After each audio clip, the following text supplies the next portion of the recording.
Hare Krishna devotos, bienvenidos una vez más. Acá estamos en una nueva emisión de Bhakti 360, Conciencia de Krishna en todas partes. Mi nombre es Alfredo Di Florio, mi nombre espiritual es Arjuna Saka Das. Y para el día de hoy tenemos una emisión muy interesante, muy importante, a mi humilde opinión. Hoy vamos a hablar sobre el rol de la mujer en Conciencia de Krishna y lo que es la cuestión de género en vida espiritual. Y para ello tengo dos representantes del colectivo Subhadra, un grupo organizado en Chile. Le doy la bienvenida a Rukmini Shakti de Vidasi y a Shruti Priya de Hare Vidasi. Krishna. Vaishnavis, Hare Krishna, ¿cómo andan? ¿Todos bien? Bien, muchas gracias. Bien, todo bien. Bueno, muchas gracias por este tiempo, por la conexión y bueno, por querer charlar con nosotros al respecto de este tema.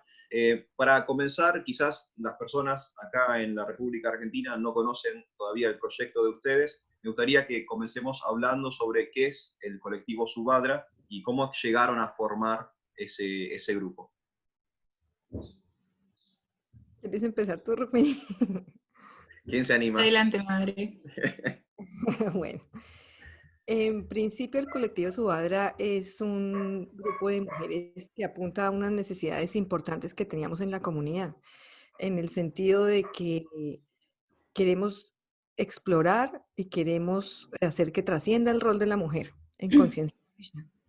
Entonces, había un descontento a veces de algunas madres en cuanto a que quizás no tenían como mucho acceso a poder dar clases o quizás se sentían como un poco discriminadas en alguna medida y nos veíamos confrontadas a dos cosas muy importantes. Una, que era que ese mismo sentimiento como de injusticia que algunas tenían estaba llevando como a grupos como bien radicales, como ya como bien identificados con el cuerpo y cosas así. Nosotras no negamos en ningún momento que por supuesto que todos somos almas encapsuladas en diferentes tipos de cuerpo y que no hay ninguna diferencia. Es decir, que no importa si estamos en un cuerpito de que su estuche sea de plumas o de escamas o de piel humana o de hombre o de mujer, en realidad, o sea, de otro quiere trascender a eso.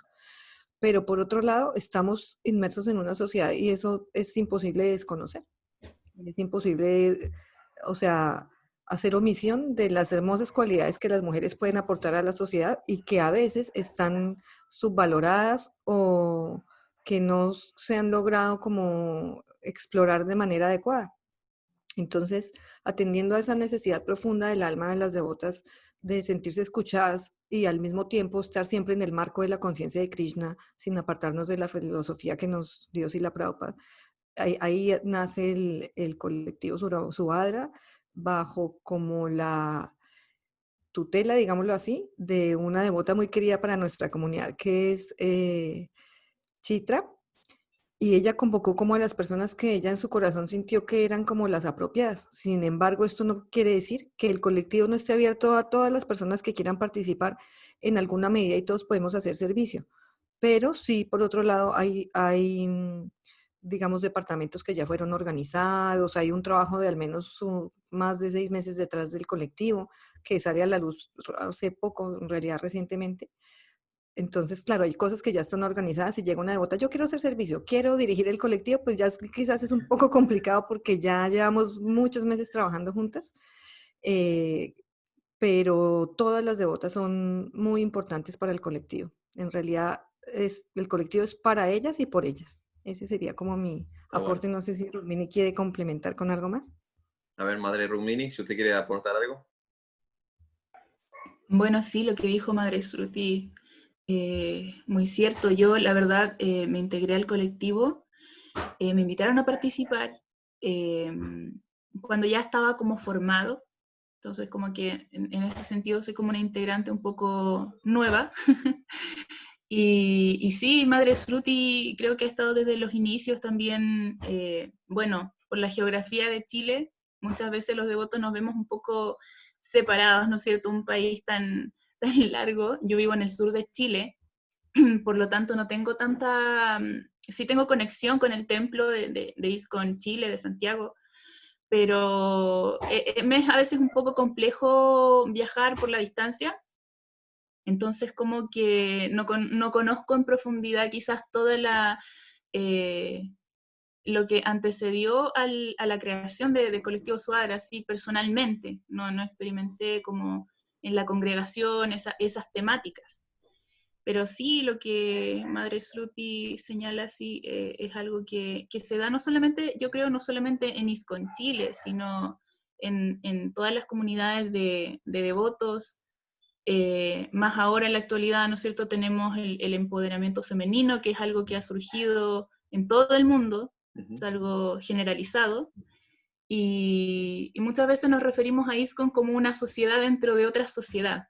Entonces, eso es interesante porque si bien nosotros también nos vemos afectados por los fenómenos sociales de nuestro país, también podemos darle un enfoque espiritual. O sea, podemos atender esas necesidades que tenemos como comunidad de cuerpo femenino, de psicología femenina, que es algo que no podemos negar que tenemos, ya, porque sabemos que somos almas espirituales, pero en este preciso momento, muchos de nosotros, incluyéndome, no hemos realizado que somos un alma espiritual. Y también la sociedad no nos ve como un alma espiritual.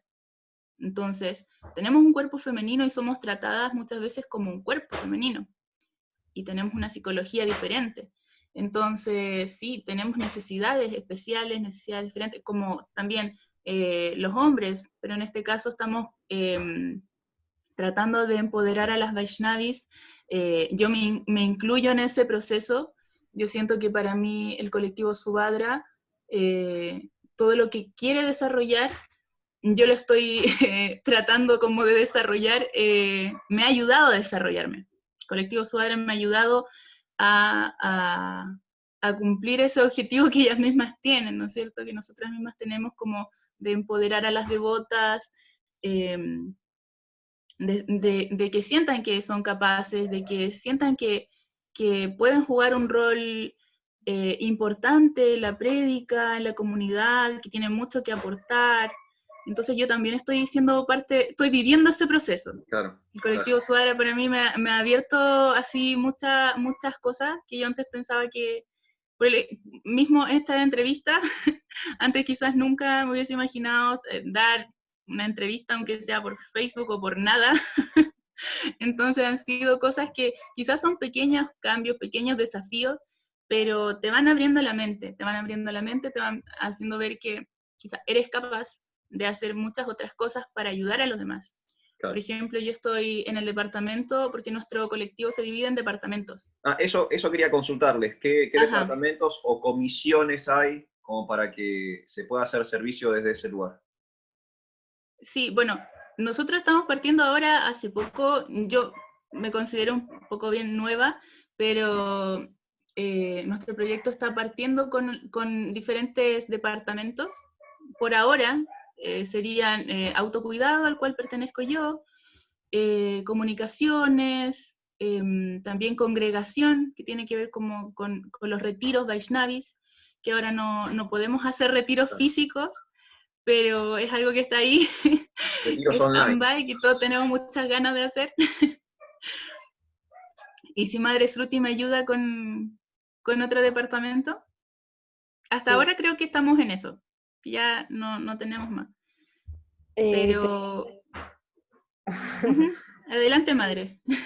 También hay una parte del colectivo que es, cuando hablamos de empoderar a las mujeres, estamos hablando también de un aspecto que es importante, que es el hecho de hacerse cargo. Entonces también sería muy fácil decir como a nosotras no nos dejan dar clases, a nosotras no nos dejan tocar, a nosotros. Sí puede pasar eso. O sea, nadie dice que los devotos tengan que ser perfectos y sí ha habido situaciones en las que, por ejemplo, si la madre da la clase, todos se salen porque la gente como que quizás parte del principio que quizás no sea muy buena, cosas así. Pero son casos aislados. A lo que me refiero es que hay una parte del empoderamiento que sin duda alguna tiene que ver con nosotras hacernos cargo. Y hacernos cargo quiere decir que nosotras tengamos también las instancias de educarnos, las instancias de aprender a tocar instrumentos, de aprender a cocinar, de aprender a... Cuando digo aprender a cocinar no es en el sentido de como las mujeres a la cocina, sino que, por ejemplo, en ISKCON casi los mejores, digámoslo así, chefs que hacen ese servicio son los hombres. ¿Por qué? Porque hay recetas que no son las cotidianas y tradicionales que uno usa en las casas, lo que le gusta a Krishna quizás sean recetas más elaboradas. Claro. Entonces, a lo que voy es que el Departamento de Educación es uno de los pilares fundamentales también del colectivo, en ese sentido de cómo uno se va a empoderar Sí, también hay un aspecto de hacerse cargo. Bueno, yo quiero hacer una clase, pero tengo que estudiar para ello. Quiero tocar en el kirtan, entonces tengo que hacer espacios donde en mi vida quepa estudiar. Entonces, eso es un aspecto bien importante del colectivo. Y otra cosa con la que quería también aportar es, también el colectivo sale mucho de ese sentimiento tan bonito de cuando las devotas nos hemos podido juntar.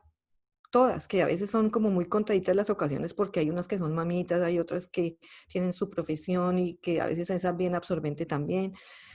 Pero hace un par de años hicimos un retiro de solo las mujeres. Y bueno, en realidad hicieron porque yo no pude asistir al retiro. Pero casi siempre, que son tan poquitas las veces, no sé en realidad por qué, pero que nos logramos juntar, inclusive cuando he ido a retiros que son devotos y devotas, la sensación al final de un retiro de esos es cómo la pasamos de bien, cómo creamos como este micromundo donde todos estamos como en Vaikunta y cómo no lo hacemos más seguido. O sea, ¿qué nos pasa? Que nos cuesta juntarnos y esa sensación como del corazón llenito después de un retiro es lo que lleva a que haya un departamento que diga, esto tiene que ser sistemático y tiene que ser organizado de manera seria. ¿Por qué? Porque nuestras niñas también necesitan modelos, o sea, modelos de mamás empoderadas, modelos de mamás que son capaces de tener redes de colaboración, de ayudarse entre ellas, ¿sí? O sea, es lindo cuando, pues por supuesto que cada niño tiene su mamá, pero también hay uno como que acoge también esas partes bonitas de las culturas ancestrales donde no era que cada mamá se arregla con su depresión postparto y mire a ver cómo le va a hacer con su propio hijo, sino que en un sentido como que el hijo era de como de la tribu, como que el hijo era de todas. Entonces, si nosotros como comunidad queremos tener niños que en verdad sean los que lleven a la siguiente generación la conciencia de Krishna, o sea, eso no puede ser que sea solamente un problema de uno, sino que nuestros niños de ISKCON son un problema de todos. Y en este caso nosotros queremos hacernos cargo de todas las madres. Entonces tiene que haber un departamento de comunicación, un departamento que organice esos retiros y que no sea cada 200.000 años, sino que sea una cosa frecuente, que los niños vean cómo sus mamás son capaces de organizarse, de gestionar, de organizar cosas, de que no solamente sus papás son los que ellos los ven en el mundo y la mamá está en la casa. O sea, las mamás pueden organizar cosas desde sus propias casas. No es que esté mal estar desde la casa, pero la devota sí tiene una labor en el mundo. ¿Por qué? Porque nuestros niños están bombardeados de cientos de miles de otros modelos que a veces quizás no sean lo que Prabhupada quería para nosotros. Entonces nosotros tenemos que hacer una doble tarea de compensar de que ellos vean otras cosas, de que ellos vean que se puede ser devota, se puede trabajar, se puede ser exitoso en su profesión, se puede ser capaz de organizarse y autogestionarse. Ese es como el punto en el que yo quería colaborar. No, no, está muy bien y me parece que es como perfecto esa combinación entre apoderar a la persona y que la persona también se tenga que hacer cargo, ¿no? Porque es ese juego sutil, porque uno puede apoderar a una persona que después no quiere dar el paso al frente, o una persona que da el paso al frente no está cualificada, entonces ese rol de la educación espiritual es fundamental para que, no, para que todos seamos actores sociales responsables y dando el máximo de nuestro potencial por el movimiento. Me parece muy lindo. Muchas gracias por este servicio que están haciendo. Hablemos de Chile, ¿no? Ustedes están allí. Si ponemos una escala del 1 al 10, ¿qué tan problemático podría ser la cuestión de género o qué menos participación tiene la mujer en la vida espiritual de la congregación de allí? ¿Qué tan problemático podría ser esto? ¿O qué les parece a ustedes que puede llegar a ser el nivel de problema en una escala del 1 al 10 hoy por hoy en Chile? ¿Dentro de ISKCON o en Chile en general? Sí, bueno, si quieren Hola. hacemos las dos. Si quieren hagamos el mundo secular primero. En el mundo civil, no espiritual, ateo, ¿qué tan problemático es la cuestión de género en Chile? Rukmini Chakti. Bueno, en Chile, yo no sé si estos datos se saben en el extranjero, pero en Chile hay muchos femicidios, hay mucha violencia contra la mujer. Hay mucha lucha hoy en día por restablecer los derechos básicos de la mujer y la verdad es que de todos los años que yo he vivido en Chile, las cosas no se ven mejorando, se ven cada vez empeorando. Cada vez hay más abusos, cada vez sabemos de más femicidios, casos horribles que hemos visto ahora hace poco, eh, etcétera. O sea, todo tipo de abuso en el ámbito laboral también. es muy desigual. Y claro, se está haciendo una lucha, se está haciendo un movimiento social, se está dando como una contención que las mujeres se están uniendo, pero por iniciativa propia, no por gestión del gobierno o por gestión de otras instituciones. Y sí es una problemática fuerte en nuestro país, por lo menos Y lo a que yo he nivel, podido percibir. y a nivel institución, o sea, dentro de ISKCON, ¿qué tan grave es el tema? Yo con respecto a lo que acaba de mencionar Rukmini, Sí, en cuanto a lo que es, digamos, la sociedad civil en Chile, hay otro punto que yo quisiera aportar y es cómo se va polarizando la sociedad en un mundo en donde las mujeres están como tan aburridas de pagar el doble de seguridad social que los hombres. Por ejemplo, ese es el caso legal acá en Chile. Yo, por ejemplo, por estar en edad fértil, tengo que pagar el doble de seguridad social que los hombres. Y así es una cosa de la cotidianidad, como dice Rukmini, o sea, que ya están las mujeres luchando casi por unos derechos que nosotros como que decimos, ¿en qué momento tocó luchar por el derecho a que uno lo dejen vivir?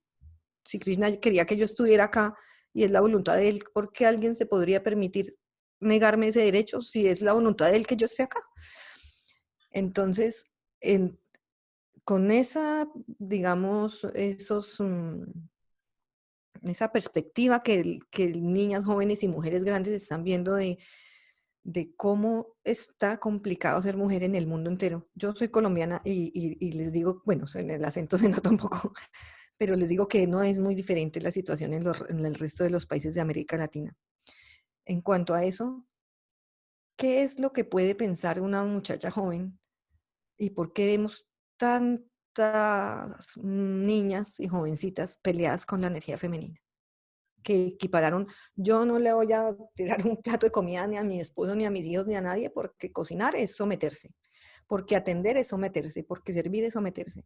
O sea, ¿cómo podríamos nosotras decirles que se quieran parecer a nosotras si nosotras también hemos permitido, digamos, unos modelos de, digamos, de machismo quizás?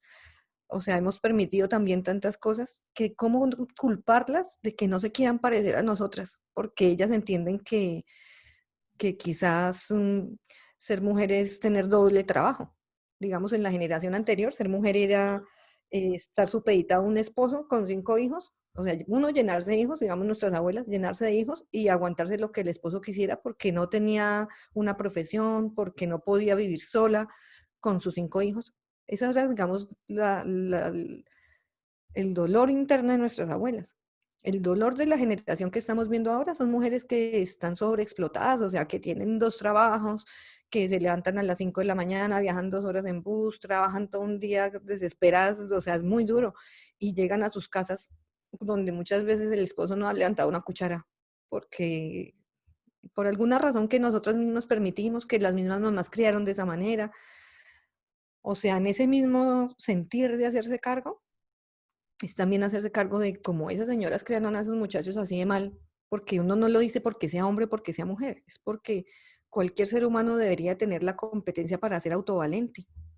O sea, ¿por qué tendríamos que esperar o sea, que haya hombres de 30 años que digan que no saben cocinar? Quiere decir que, o sea, su subsistencia física depende de otro porque se va a claro, dejar morir de hambre. O sea, toda persona debiese saber lo mínimo para tener, como dices, y la prueba para el alma y el cuerpo juntos. claro. Entonces, desde ese punto, lo que iba a aportar es, eh, como Chile como país está, lo que yo percibo, esto es mi opinión personal, no lo aportó el colectivo quizás en este aspecto, que es tanto lo que las mujeres están aburridas de eso, que quizás nos estamos yendo a la otra punta del odio, como yo vivo en el barrio universitario, está lleno de universidades y hay grafitis por todos lados, como todas las universidades. Mi universidad también era así. Pero los grafitis que vemos ahora son muerte al macho.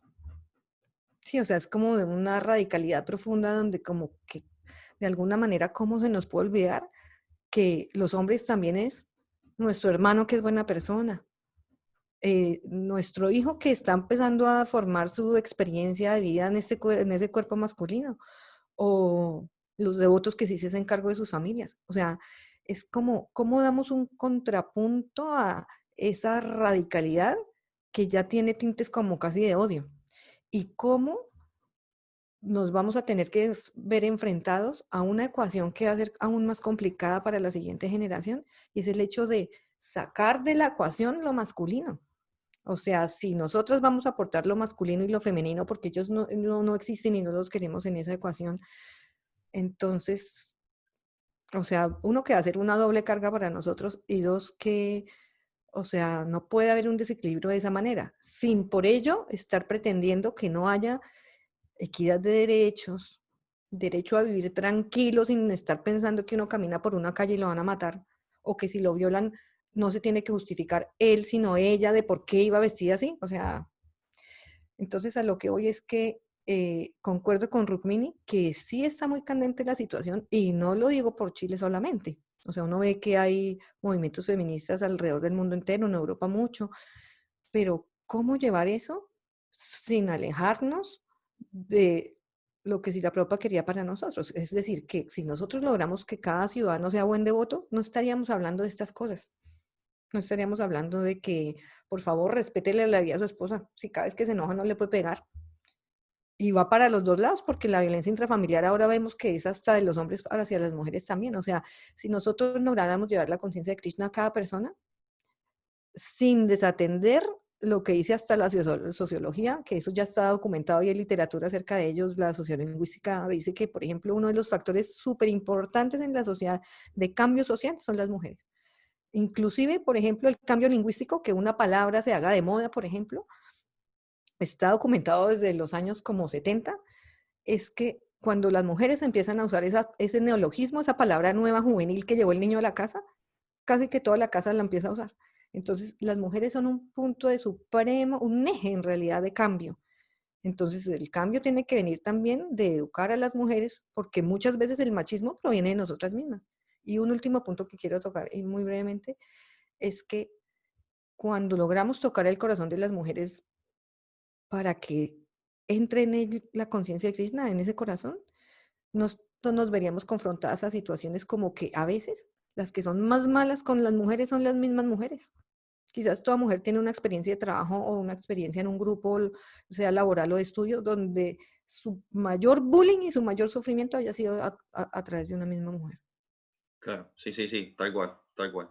Y la segunda parte, la cuestión de ISKCON, bueno, ustedes hablaban al comienzo de que uno de los factores determinantes para la creación del colectivo Subhadra es crear espacios dentro de lo que sería la estructura de prédica o dentro de lo que sería el formato institucional de ISKCON.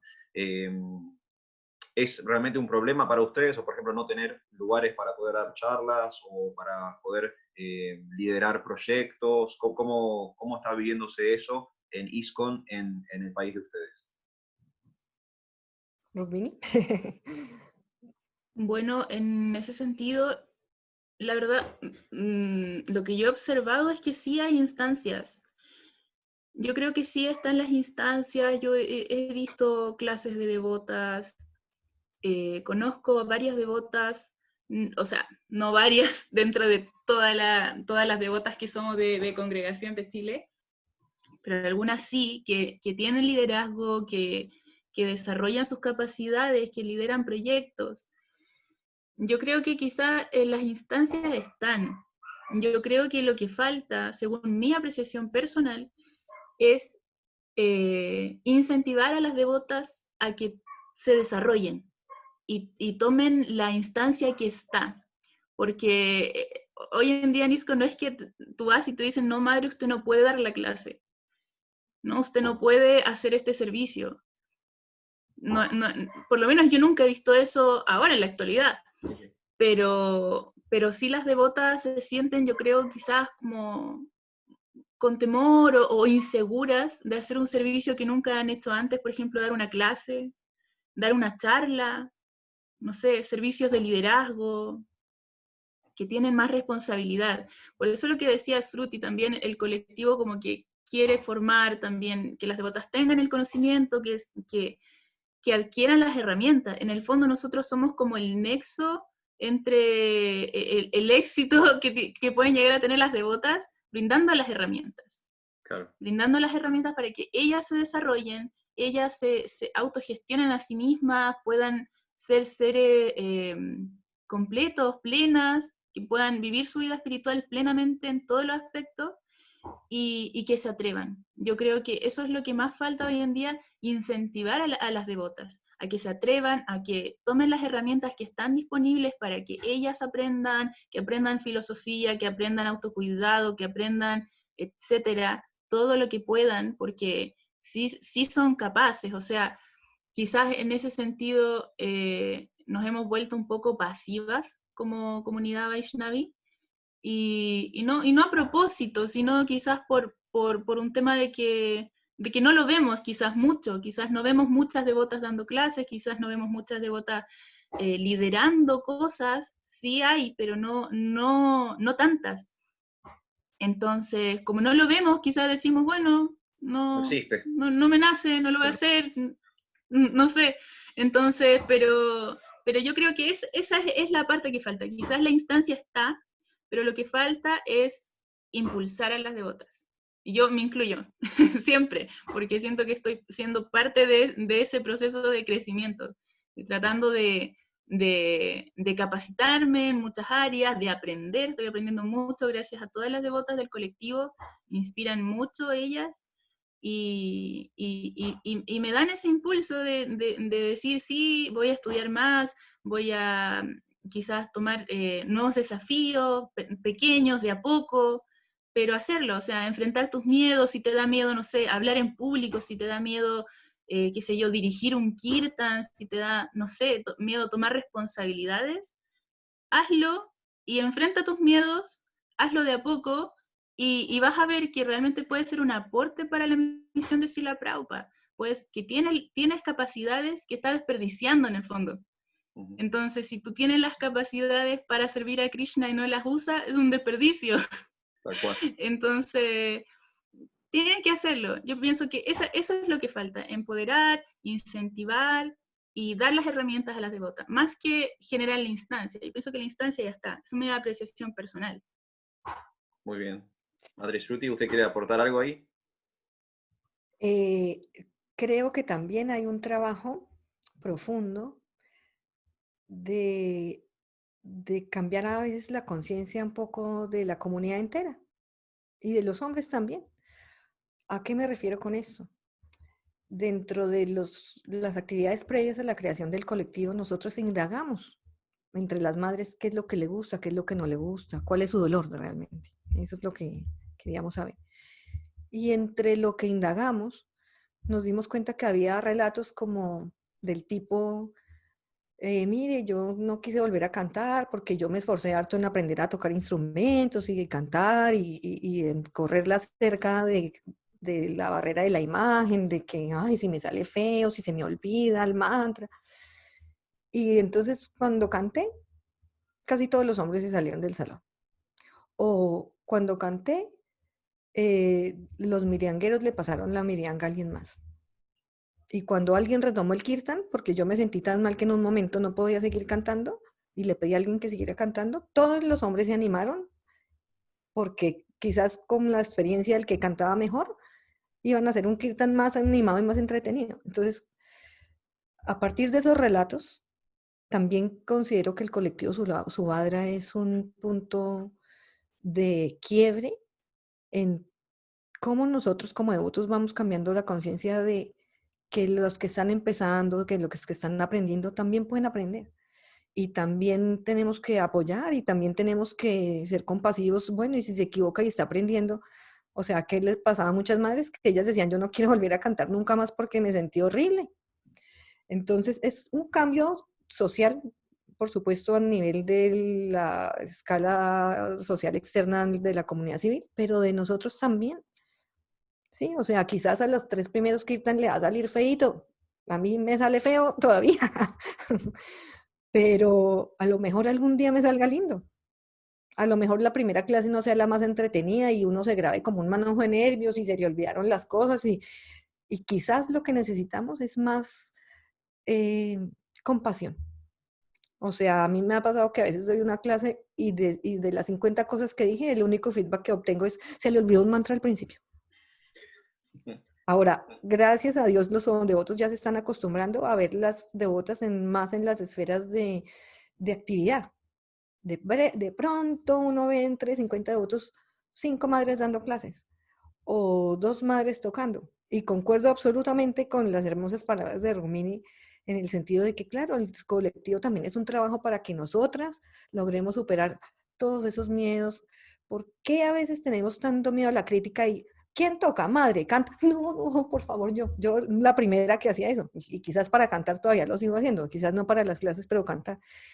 Porque hay una cosa que yo percibo, aquí vuelvo y indico que es mi opinión personal, que a veces hay tanta juicio y tanta crítica que los de otros terminan como asumiendo un personaje. Entonces, ¿en qué momento perdimos esa coherencia? ¿En qué momento perdimos esa autenticidad de, mire, esto es un proceso, yo estoy en esta parte del proceso, por favor ayúdeme? Ujú. Pero estamos todos tan pendientes del otro, de cómo canta el otro, de si cumple principios, de si canta rondas, de si hace las cosas, y estamos muy ávidos de estar muy dispuestos a la crítica si algo le sale mal. O sea, ¿en qué momento dejamos de ser la sociedad amorosa y compasiva y contenedora que si la propia quería para devotos y devotas? Tal cual, tal Entonces, cual, pues, tal cual. ese es como Quería hacerles unas consultas con respecto a temas que fueron surgiendo en la charla. Primero, esto que ustedes visualizan como un eventual problema, que yo humildemente también, esta cuestión radicalizada de la situación de género o de las luchas femeninas, que, bueno, como ustedes decían, yo también veo que eso no va a buen puerto y simplemente va como a separar más a la sociedad, ya sea secular como sociedad espiritual. Me parece a mí que el gran aporte que hacen ustedes como Vaishnavis es justamente el condimento espiritual que quizás otros movimientos o otras luchas de género carecen de, porque cuanto más esto es el efecto péndulo, ¿no? En la historia sabemos, ¿no?, de cuando hay mucha opresión, después hay como una explosión anárquica y viceversa, ¿no? De donde hubo explosiones anárquicas, después se vuelve a un sistema más conservador. El aporte que van a hacer ustedes, el aporte que están haciendo ustedes, creo que justamente es el del equilibrio entre cuerpo y espíritu. ¿Cómo se preparan para eso? O sea, ¿qué estudio de las escrituras o qué versos o qué partes de lo que es la literatura de Srila Prabhupada están utilizando o manejando, o cómo comparten esta información? Por ejemplo, llega una devota nueva al templo y viene con, no sé, con todas sus ideas revolucionarias con respecto a la situación de la mujer. ¿Cómo es que ustedes van educando o aconsejando a esa persona desde la ciencia del Bhakti Yoga? Bueno, en ese sentido, la verdad es que nosotros estamos partiendo. Para nosotras, claro, con versos de las escrituras y con un argumento filosófico quizá muy detallado y sólido, la verdad es que no podríamos decirlo ahora, porque es algo que nosotras mismas queremos definir, ¿ya? Pero sí tenemos clara nuestra postura, nuestra misión y nuestra visión. Entonces, en ese sentido, cada devota que quiera participar del colectivo, se lo hacemos saber. Mira, esta es nuestra misión, nuestra visión. Nosotros nos enfocamos en el cuidado de la mujer, pero mediante la guía de Srila Prabhupada, mediante lo que él nos enseñó. Entonces, nuestro movimiento es un movimiento armónico, es un movimiento compasivo, es un colectivo amigable para con todos. Y sí, son temáticas complejas, la verdad, que generan quizás mucha polémica, quizás, pero bueno, nosotros siempre le damos el enfoque devocional, siempre tratamos de regirnos por lo que dice Srila Prabhupada. Claro. No sé si Madre Sruti quiere agregar algo con respecto a eso. Yo quería compartirles algo porque tengo la conciencia de que quizá esta entrevista la estén viendo muchos devotos, pero la estén viendo muchas madres que quieren hacer sus propios colectivos en sus diferentes países. Y honrándoles ese esfuerzo y honrándoles ese impulso y el deseo de que este colectivo contribuya a sus propios colectivos.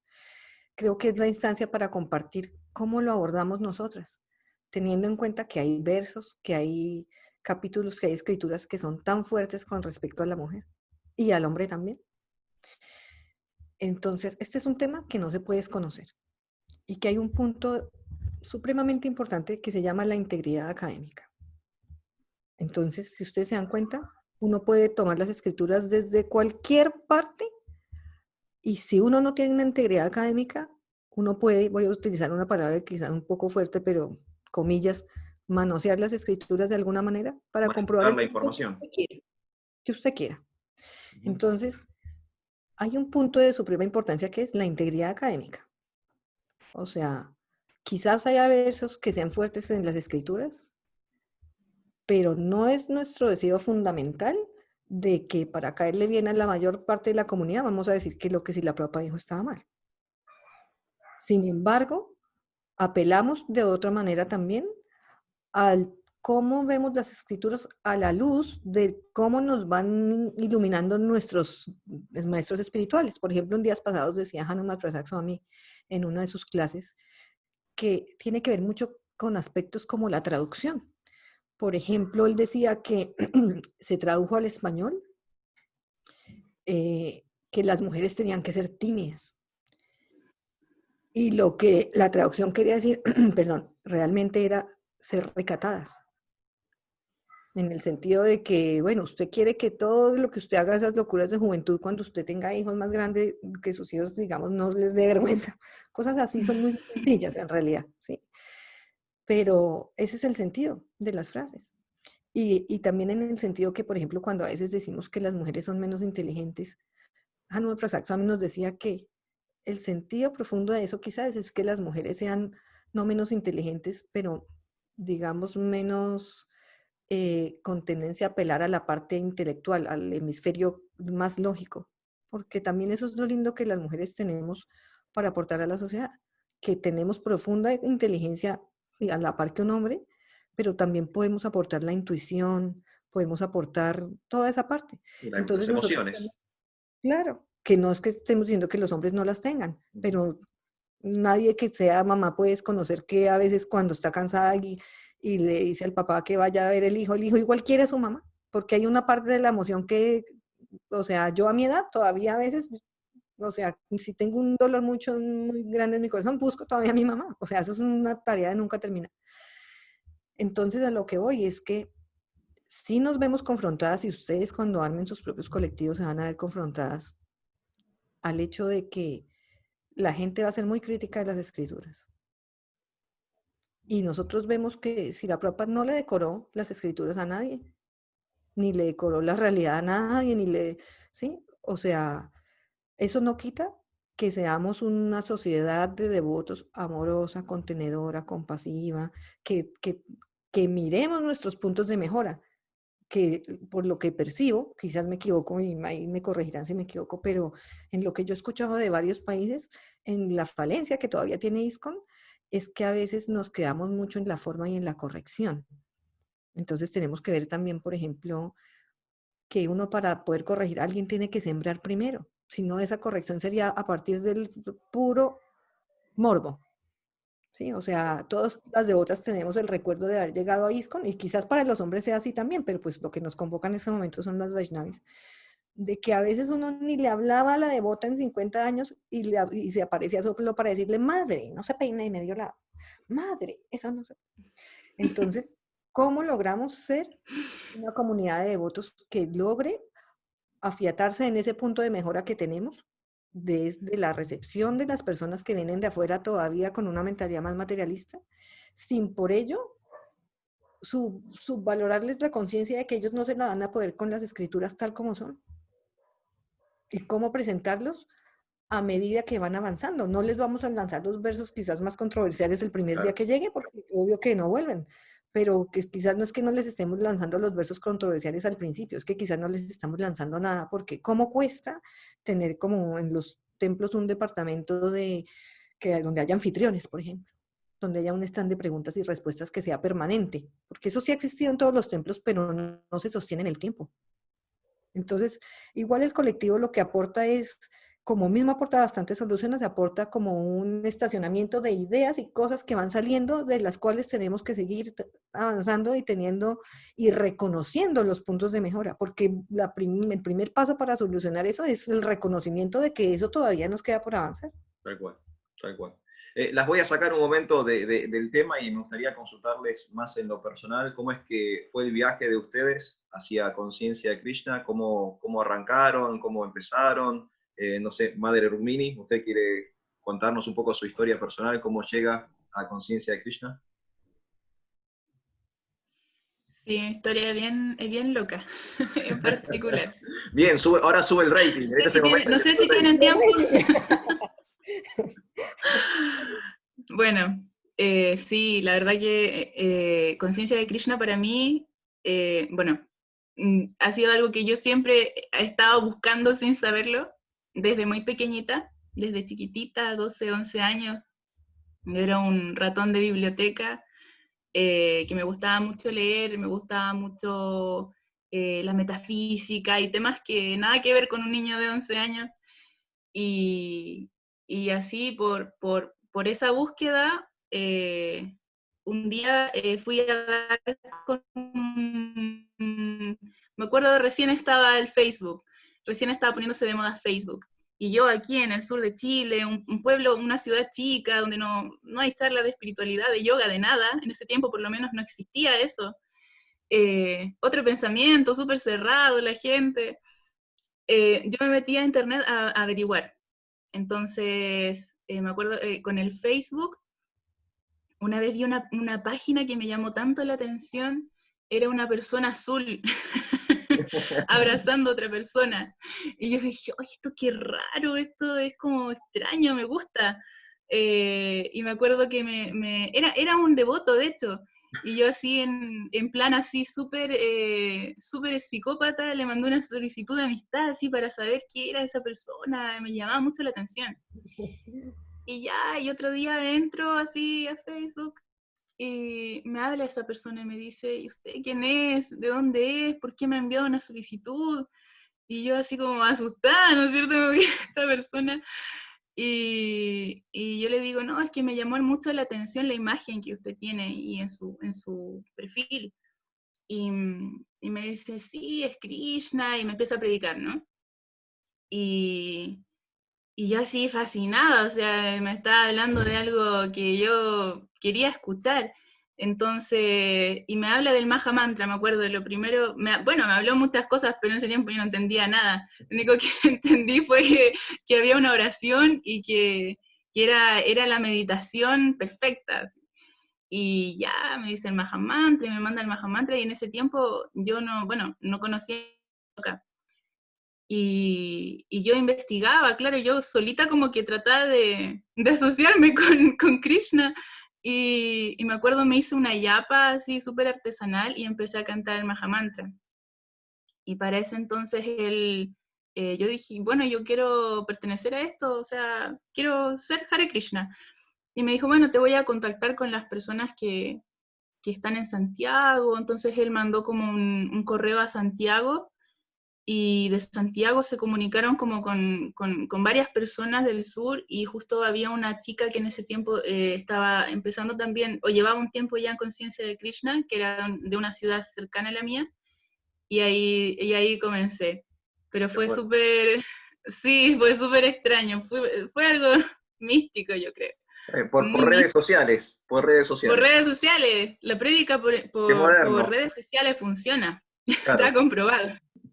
tal cual. ¿Y usted, Madre Shruti, cómo llega usted a Conciencia de Krishna? Como yo no soy de la generación de Rukmini, yo llegué a la antigua. Yendo al Yo, templo. sí, yo no directo, no, nunca tuve tanto sucriti para llegar directo al templo, pero, o sea, llegué como por muchas cosas paralelamente que iban pasando. Yo ahí veo la mano de Krishna ahora con el transcurso de los años y con más perspectiva desde así más de lejos, como Krishna como que me iba siguiendo la encerrona por muchas partes. Entonces, en principio también tenía como mucha, desde niña igual que Rukmini, como mucha curiosidad espiritual. Entonces, me acuerdo que se reunían una comunidad evangélica al frente de mi casa. Y yo tenía como 7 años y molesté a mi mamá para que fuéramos. Y pues mis papás son católicos así que van a misa los domingos y ya. Y la molesté hasta que me llevaron. Y fuimos un día. Y no les gustó mucho porque el primer día les dijeron, los primeros, los que vengan acá por primera vez, párense. Y yo me paré inmediatamente. Y mi mamá, ¡ay, no te conocemos! Se les dio como mucha vergüenza. Mi hermana, por supuesto, tampoco se paró y nunca más quisieron volver. Después, así con los años, estuve en todo. Estuve budista. La primera vez que fui a la India, eh, en el aeropuerto de Delhi, creo que fue, de Bombay. Bueno, uno de los dos. Para leer en el avión de vuelta, ya me había leído todo lo que lleva para leer a la ida, entonces compré un libro y me acuerdo, que en el aeropuerto de París, ya me acordé, y para leer a la vuelta, y lo único que para lo que me alcanzaba, porque ya me había gastado toda la plata, ni siquiera fue una elección consciente, sino, ay, como 7 euros, esto me alcanza. Y me compré un libro que hablaba de budismo, pero fue mi primera aproximación al karma, mi primera aproximación a la compasión, bueno, pero igual como que me quedaba faltando. Después conocí a unos grupos como más como en el aspecto psicológico que se reunían y no sé qué, y la introducción de cada sesión de todos los miércoles, me acuerdo, era unos mantras shivaístas. Y entonces fue la primera vez que canté mantras. Y con esos mantras yo empecé como a volar, como a pacificar mi mente, como... Después me acuerdo que llegó Ama, la madre que abraza, no sé si... Sí, sí, sí, la conozco. Como estaba como tan en esos grupos y todo, entonces me convocaron a hacer servicio. Y me han dicho que si yo quería ir a traducir. Y yo llegué allá a traducir muy temprano, no sé qué. Y cuando dijeron, bueno, ya, eso era como una locura, necesitamos 10 personas para acá. Y nos llevaron. Y yo fui y me agarraron. Y cuando me di cuenta, mi servicio no era nada de traducir ni nada, era correr sillas, cargar cosas y el ego de uno, ¿no? Entonces yo, ay, pero yo no me escribía esto para cargar estas sillas. Al final, yo creo que eso también fue un poquito de su crítica que tuve porque ella cantó muchos mantras durante esos 3 días para Krishna. Y yo creo que eso tocó profundamente mi corazón. El último día, como había hecho tanto servicio, a regañadientas, no les voy a decir que, sino yo venía a traducir. Igual al final me empezó a gustar, me quedó haciendo servicio, escuché la palabra Seva por primera vez. Y yo, ¿qué me están diciendo? Seva, Seva. Y el último día me pusieron al lado de ella a repartir el prasam que ella le daba a cada persona que abrazaba, que eran unos dulcecitos. Y de pronto yo me vi ahí dándole el dulce. Cuando me tocó el abrazo a mí, para mí fue un abrazo muy lindo, pero como yo nunca había tenido mucha relación con eso, fue un abrazo normal. Y después toda la comitiva de ella, que eran como 100 personas, me paraban en el salón para decirme, ¡ay, qué abrazo tan lindo que te dio! Fue tan largo, te habló en el oído. Me habló, no sé en qué, no sé si sería bengalí, hindi, no lo sé. Y yo siento que ahí como que despegó más mi espiritual. Después estuve en un centro de yoga, así, muchas cosas, como que fue un picoteo de muchas cosas también, hasta que me conocí un devoto que vendía inciensos y me empezó a hablar del vegetarianismo. Y yo todo lo contrario de como dicen las escrituras. Vaya y haga preguntas de un modo sumiso. No. Yo el otro día me quedaba pensando en lo que me decía y al otro día le decía, sí, sí, le compro esto, pero esto no le compro. Y empezaba el debate filosófico y así terminé todos los días preguntando cosas. Y al final descubrí un restaurante de los devotos porque ya con lo que él me decía, yo ya me volví vegetariana muy rápidamente, porque toda la vida había deseado ser vegetariana. En realidad no comía carne casi. Y era una lucha eterna desde niña con mi mamá porque ellos decían que yo era una niña desnutrida porque yo no comía sino vegetales y frutas. Y entonces me daban cosas para el apetito, pero yo quería era no comer carne. Y en el restaurante esto de los devotos me pasaron los primeros libros de Sita Prabhupada. Y ahí enganché, pero en ese tiempo yo estaba casada. Y él no enganchó. Y era toda la descripción de las escrituras de lo que no hay que hacer. O sea, entonces en un momento fue como un desgarre interno, porque era o seguir con esa persona que yo en verdad ya no compartía ya ni los valores ni nada, y me tocó empezar a ir al templo escapada. Era, ay, voy a cine con amigas. y me iba para el templo.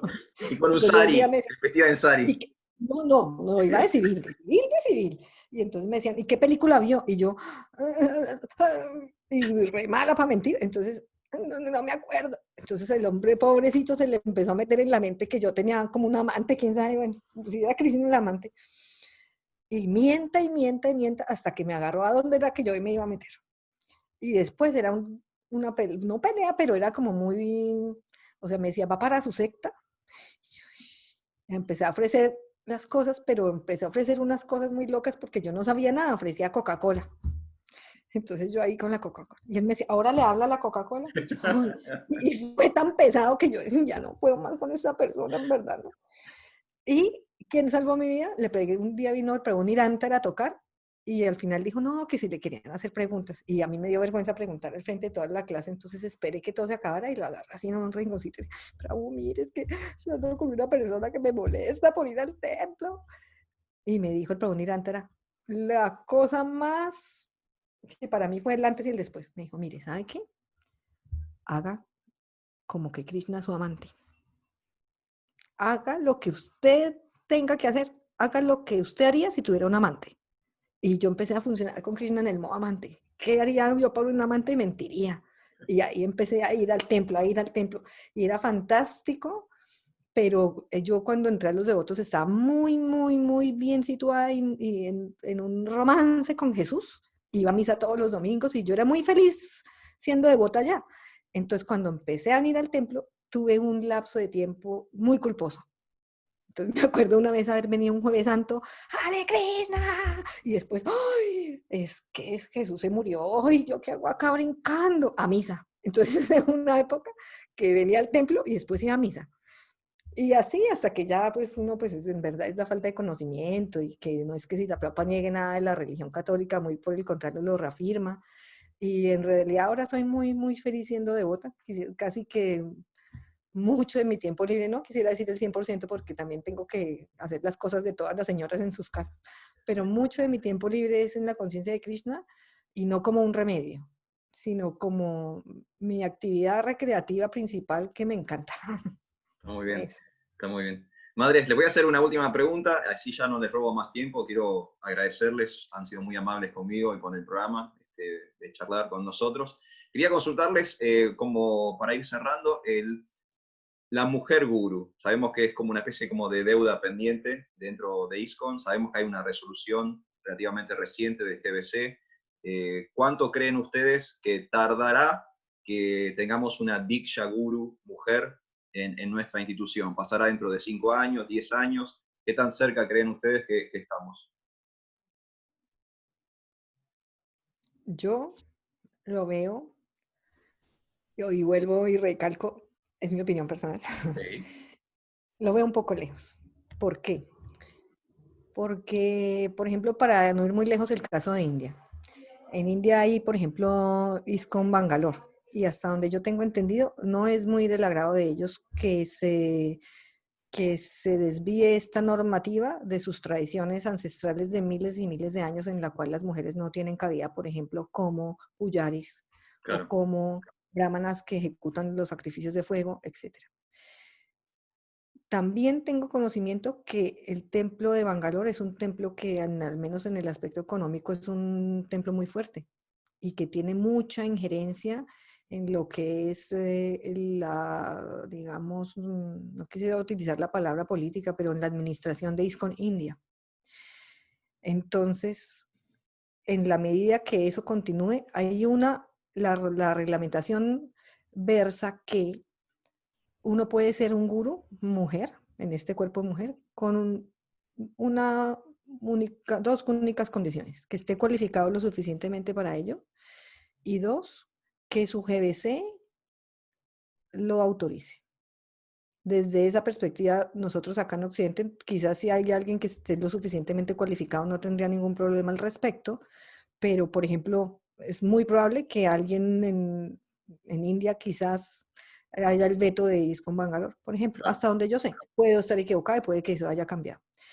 Entonces ha sido tal la complicación para que eso se haga realidad que yo le hice esa pregunta alguna vez a la madre Útama Y yo le decía, ¿usted ve que en el corto plazo eso se puede hacer? Y yo concuerdo absolutamente con su respuesta porque le vi mucho sentido.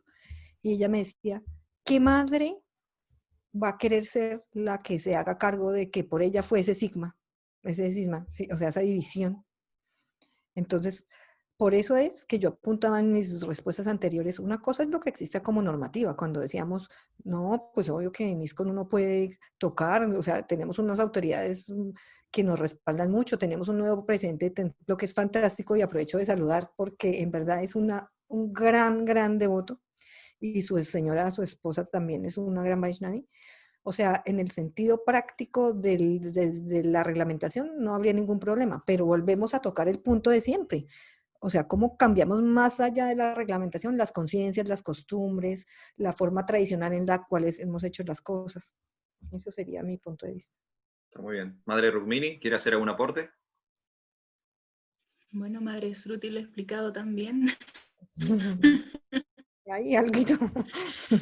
Sí, pero bueno, mi opinión personal, de qué que se llegue a concretar, no lo sé, la verdad. Por todo lo que dice Madre Sruti Priya y también porque es romper como todo un concepto, una creencia, una tradición que hemos conocido nosotros, no sé, muchos devotos antiguos también. Entonces, es un concepto que, claro, no tenemos nada, no tenemos como un verso que nos diga, no, no puede ser guru, pero sí existe como nuestra cultura de ISKCON que nunca se ha hecho. Entonces, yo creo que sí se está abriendo la mentalidad. eh, la voz de la mujer en ISKCON como que está muy fuerte. Este año en particular siento que ha sido como muy potente. Hay muchos programas, hay muchos grupos de Vaishnavis que se están empoderando y hay mucha concientización. O sea, las devotas ya como que conocen más temas sobre la mujer guru, porque antes era como casi un tabú. Yo me acuerdo años atrás como que yo nunca lo había escuchado, así como una mujer puede ser guru. Entonces ahora como que hay más conciencia, se está hablando del tema. Las devotas jóvenes están absorbiendo esa información.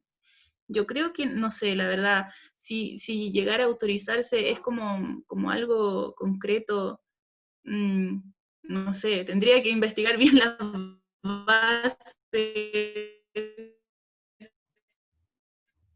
y las reglas si se va a autorizar o no. Pero en mi opinión, nosotros ya, bueno, Guru Diksha no tenemos mujeres, pero Shiksha sí tenemos. O Por sea, supuesto, eso claro. no es un impedimento y eso ya existe. Entonces, eso ya es un gran aporte, es algo que muchas Vaishnavi nos nutre, nos motiva. A mí lo personal me hace sentir, es algo muy bonito, poder compartir experiencias espirituales con una devota mayor, experimentada. Hay muchas devotas que hacen mucha prédica, devotas mayores. Y yo creo que, bueno, de ahí aprobarse es otro tema, pero sí la conciencia está cambiando, tanto como devotos y devotas. Está cambiando porque siento que se está haciendo mucha difusión del tema, se está informando, se está educando a nuevas generaciones de devotas y devotos. Entonces, sí hay un cambio de paradigma, un cambio de conciencia, hay más información. Bueno, Con respecto madres, a esto, Pero la hay verdad otro no punto podría decir si es que de aquí a algo más complejo decir, claro, está bien. pero sí hay ya otra cultura. Sí, decía que con respecto a ese punto hay una última cosa que me gustaría que quizás quedara un poco en la entrevista y es que en lo que respecta a lo que Rukmini dice de la importancia, digamos, de las devotas mayores que tuvieron contacto directo con Srila Prabhupada, que tienen, digamos, la información de primera mano, en estos días va a haber el lanzamiento de un libro que se llama La urgencia de las voces de las mujeres en ISKCON. Y esto en verdad es un evento histórico porque no viene de un colectivo pequeño, de un solo país, es un lanzamiento mundial y es una colección, una compilación en realidad de cartas, de artículos, de ensayos, de conferencias, de reportes, compilados desde 1988 hasta hoy 2020. Y ese surgimiento de las voces de las mujeres en ISKCON, que se llama el libro, está lanzado por el Ministerio Vaishnavi para las Vaishnavis de ISKCON, o sea, es ISKCON en sí mismo. Inclusive el lanzamiento va a tener lugar, no sé si esta entrevista alcanza a salir antes o no, el sábado 22 y domingo 23, pero va a haber inclusive traducción simultánea para África, traducción simultánea en ruso al mismo tiempo por las respectivas páginas de Google, aunque el evento es por Zoom, para toda Latinoamérica en español también, y en inglés para Europa y Estados Unidos y Norteamérica. Entonces, ¿por qué quería hacer como esta pequeña acotación? Porque es de mi más profundo interés no desconocer que ISKCON sí está apoyando el surgimiento de las voces de las devotas.